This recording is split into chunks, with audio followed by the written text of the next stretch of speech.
बुद्धिमान पुराना पेड़। एक समय की बात है, एक घने जंगल में एक पुराना विशालकाय पेड़ रहता था। इस पेड़ को बुद्धिमान पुराना पेड़ कहा जाता था और जंगल के सभी जीव इसकी बुद्धिमत्ता और दयालुता के कारण इसका सम्मान करते थे। इसकी शाखाएं बहुत चौड़ी और ऊंची थीं, जो कई जानवरों को आश्रय और छाया प्रदान करती थीं। पक्षी इसकी शाखाओं पर अपने घोंसले बनाते थे, गिलहरियां इसके तने पर खेलती थीं और खरगोश इसके जड़ों के पास अपना घर बनाते थे। एक दिन एक युवा और अहंकारी गौरैया नामक चिरपी जंगल में आई। चिरपी नए क्षेत्र में आई थी और अपना घर बनाने के लिए जगह ढूंढ रही थी। वह एक पेड़ से दूसरे पेड़ पर उड़ती रही, लेकिन उसे कोई भी पेड़ उपयुक्त नहीं लगा। आखिरकार उसने बुद्धिमान पुराने पेड़ को देखा और फैसला किया कि यह उसके लिए सबसे अच्छा होगा। चिरपी पेड़ की सबसे ऊंची शाखाओं में से एक पर उतरी और उसे निरीक्षण करने लगी। बुद्धिमान पुराने पेड़ ने उसे गर्मजोशी से स्वागत किया। स्वागत है, छोटी गौरैया। आज मैं तुम्हारी क्या मदद कर सकता हूँ?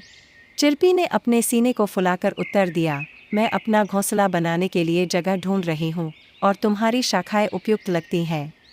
लेकिन मुझे बताओ, पुराने पेड़, मैं तुम्हें इस जंगल के किसी भी अन्य पेड़ के बजाय क्यों चुनूं? बुद्धिमान पुराने पेड़ ने हल्के से मुस्कुराते हुए कहा, तुम्हारा यहाँ स्वागत है, चिरपी। मैं सभी को सुरक्षा, आश्रय और बुद्धिमत्ता प्रदान करता हूँ जो मेरे शाखाओं में अपना घर बनाते हैं।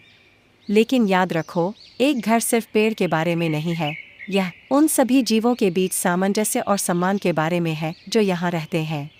चिरपी ने अनिच्छा से कहा, मुझे तुम्हारी बुद्धिमत्ता या तुम्हारी सलाह की ज़रूरत नहीं है। मैं अपनी देखभाल कर सकता हूँ। दिन हफ्तों में बदल गए और चिरपी ने अपनी ऊंची शाखाओं में अपना घोंसला बना लिया। हालांकि उसका अहंकारी रवैया अन्य जंगल के जीवों को पसंद नहीं आया। वह अक्सर धीमे जानवरों का मजाक उड़ाता और अपनी लगातार चींची करने से जंगल की शांति भंग करता। एक दिन जंगल में एक भयानक तूफान आया। आसमान काला हो गया और हवा जोर जोर से चलने लगी। सभी जानवर जल्दी से आश्रय की तलाश करने लगे। हमेशा की तरह बुद्धिमान पुराना पेड़ ने कई जीवों के लिए सुरक्षित शरण प्रदान की। पक्षी इसकी शाखाओं में बसे और भूमि के जीव इसके आधार पर इकट्ठा हो गए। जैसे जैसे तूफान तेज होता गया, चिरपी का घोंसला, जिसे जल्दबाजी और बिना किसी देखभाल के बनाया गया था, खतरनाक रूप से हिलने लगा। डरे हुए चिरपी ने महसूस किया कि उसका घोंसला तूफान सहन नहीं कर सकता। उसे बुद्धिमान पुराने पेड़ के शब्द याद आए जो सामंजस्य और सम्मान के बारे में थे और उसने अपने अहंकार के लिए खेद महसूस किया। आशा से भरकर चिरपी निचली शाखाओं की ओर उड़ गया जहां अन्य पक्षी शरण लिए हुए थे। उसने प्रार्थना की, कृपया मुझे यहाँ अपने साथ रहने दो, मेरा घोंसला गिरने वाला। अन्य पक्षियों ने, हालांकि हिचकिचाते हुए, बुद्धिमान पुराने पेड़ की दयालुता और सामुदायिक भावना की शिक्षा को याद किया।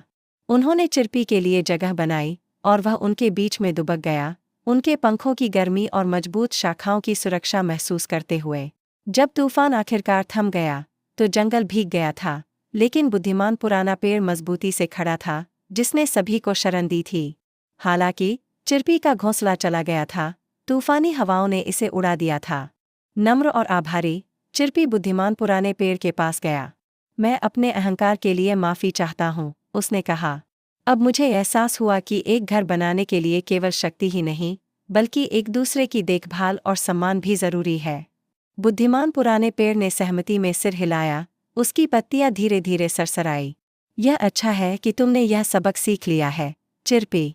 याद रखो, चाहे तुम कितना भी ऊंचा उड़ो या कितना भी मजबूत महसूस करो, हम सभी को एक दूसरे की जरूरत होती है। जंगल परस्पर सम्मान और सामंजस्य पर फलता फूलता है। उस दिन से चिरपी ने अपने व्यवहार को बदल लिया। वह जंगल समुदाय का एक मददगार और विचारशील सदस्य बन गया। वह अपना भोजन साझा करता, अन्य पक्षियों को उनके घोंसले बनाने में मदद करता और हमेशा बुद्धिमान पुराने पेड़ की सलाह सुनता। जंगल सहयोग और सम्मान की भावना से फल फूल गया और चिरपी का गीत, जो कभी परेशानी का कारण था, अब एक सुंदर धुन बन गया जो जंगल के सामंजस्य में जुड़ गया। और इस प्रकार बुद्धिमान पुराना पेड़ मजबूती से खड़ा रहा। उसकी बुद्धिमत्ता और दयालुता जंगल और उसके सभी निवासियों को पोषित करती रही। उसने सभी को याद दिलाया कि सच्ची शक्ति एकता में होती है और एक सामंजस्यपूर्ण समुदाय खुशहाल घर की नींव होती है। इस कहानी से हमें विनम्रता, सम्मान और एकजुटता से काम करने और एक दूसरे की देखभाल करने से मिलने वाली शक्ति का महत्व समझ में आता है।